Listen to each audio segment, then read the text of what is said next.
Episode 64. Sudah lega. Kevin langsung mengajak pulang ke apartemen. Di dalam perjalanan, Mira tampak murung dan bersedih. Kevin tahu kenapa istrinya seperti itu. Sungguh bukan hal yang mudah yang harus dihadapi oleh Mira. Keluarga yang selama ini dianggap sebagai keluarga kandungnya, ternyata mereka hanyalah orang tua angkat. Mira benar-benar syok mengetahui kenyataan ini. Apa benar yang dikatakan oleh Thalia? Kenapa semuanya menjadi seperti ini? Apa benar dia hanya anak pungut? Semua pertanyaan itu berputar di otaknya. Sungguh, Mira ingin tahu kenyataan yang sebenarnya dan mendengar langsung dari kedua orang tuanya. Tapi apakah Mira mantas menanyakan hal itu kepada mereka? Bahkan saat ini Thalia telah ditangkap oleh polisi. Bagaimana cara Mira menjelaskan pada orang tuanya? Sayang, jangan berpikir terlalu dalam ya. Aku tidak mau kamu terlalu dalam masalah ini. Anggap saja apa yang dikatakan Thalia, semua itu tidak benar. Ucap Kevin menyentuh bahu istrinya. Mira menoleh dan hanya tersenyum. Entah rasanya hatinya berkecamuk saat ini mengetahui kenyataan seperti itu, dan juga tentang Tuan Freddy yang ternyata adalah pembunuh Stuart yang sebenarnya.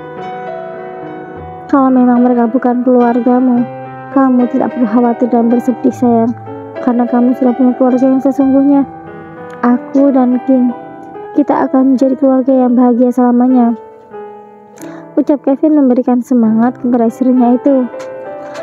Terima kasih, aku sangat bersyukur bisa bertemu denganmu. Jawab Mira tersenyum. Ya, dia harus kuat demi King dan suaminya, tidak mau terpuruk dan keadaan yang dialaminya saat ini. Nah, begitu dong, itu baru istriku yang kuat. Ingat dulu pada waktu kamu melawanku sayang. Kamu begitu kuat dan tegar, bahkan bisa membuatku bucin setelah mati. Mira, aku tidak bisa hidup tanpamu sayang. Kita akan menghadapi kehidupan ini bersama selamanya. Ucap Kevin. Terima kasih suamiku. Kamu juga harus menjaga hatimu untukku. Jangan pernah mencoba untuk mengkhianati, karena aku tidak akan segan-segan memotong juniormu kalau sampai itu terjadi.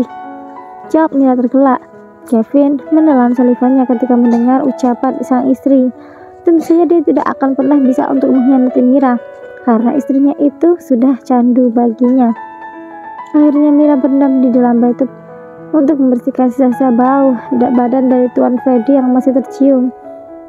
Kevin masuk dengan mengendap-endap. Dia melepaskan bajunya begitu saja. Mira masih tidak sadar bahwa Kevin sudah berada di dekatnya dan langsung masuk ke dalam bathtub begitu saja. Ah, Kevin, apa yang kamu lakukan? Seru Mira. Aku hanya ingin mandi berendam bersamamu sayang. Jawab Kevin. Tentu saja bukan mandi biasa saja. Mereka melakukan mandi dan juga ritual lainnya. Waktu berlalu begitu cepat. Setelah menikah, Kenzo dan Lindsay memutuskan untuk tinggal di rumah Kenzo, tempat di mana dulu dia membuat babynya. Ines yang ternyata adalah saudara sepupu Kenzo dan disuruh untuk menjaga Lindsay waktu di villa, marah besar kepada kakak sepupunya itu. Alhasil Ines ngambek dan memutuskan untuk meninggalkan villa dan pulang ke kotanya. Saat ini Lindsay dan Kenzo baru saja pulang dari pemakaman Stuart. Mereka telah mengetahui bahwa pembunuh Stuart yang sebenarnya adalah Freddy, yang ternyata hanya ayah angkatnya. Cerita di balik rasa dendam dan kebencian pria tua itu terhadap Stuart karena merasa telah dibohongi istrinya selama ini, yaitu mama kandung Stuart. Tuan Freddy tidak menyangka bahwa anak yang dikandung istrinya bukanlah dari benihnya, melainkan benih orang lain. Aku benar-benar merasa sangat bersalah terhadap Stuart. Dia pria yang baik, tapi nasibnya tidaklah baik. Ucap Lindsay yang saat ini bersandar di bahu Kenzo.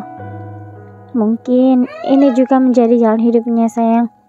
Sekarang kita sudah tahu yang sebenarnya kan? Jadi kamu mulai sekarang harus fokus untuk menyambut kelahiran calon baby kita. Ucap Kenzo. Lindsay tersenyum sambil mengelus perutnya yang sudah terlihat lebih besar itu. Kenzo selama ini benar-benar memberikan perhatiannya penuh. Sayang, Aku ingin kita melakukan perjalanan bulan madu seperti selayaknya orang yang sudah menikah, ucap Lindsay. Aku juga sebenarnya sangat ingin mengajakmu pergi bulan madu sayang, tetapi aku memikirkan kondisi bayi kita, apalagi sekarang sudah memasuki usia 9 bulan. Sebaiknya kita tunda dulu bulan madunya. Nanti kalau sudah baby lahir, kita akan membicarakan lagi tentang bulan madu, jawab Kenzo menatap sang istri. Tapi ini keinginan anakmu juga, dia ingin sekali berlibur, ucap Lindsay cemberut. Kenzo selalu saja kalah kalau urusan keinginan sang anak. Tapi kalau harus mengajak istrinya yang hamil besar itu untuk perjalanan jauh, tentu saja Kenzo harus terus menolak.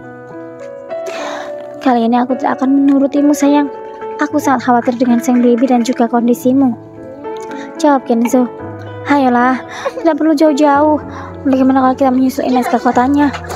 Sekalian, aku juga ingin minta maaf karena tidak mengundangnya saat acara pernikahan kita, ucap Lindsay memohon.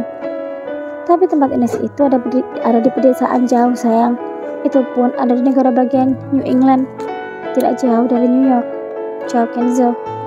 Tidak apa-apa, justru aku suka dengan tempat di pedesaan. Aku juga sempat membeli apartemen di New York waktu Kevin memindahkan ke cabang sana, dan saat ini apartemen itu pasti sudah sangat kotor dan terbengkalai, ucap Lindsay. Ya, baiklah. Untuk istri tercintaku ini, aku usahakan untuk bisa pergi ke tempat Ines. Nenekku juga masih hidup, jadi kita sekalian mengunjunginya dan memperkenalkanmu pada nenek, jawab Kenzo membuat Lindsay sumringah.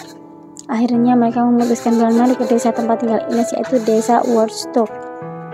Desa Woodstock merupakan desa yang ada di Vermont, tepatnya berlokasi di New England, Amerika Serikat.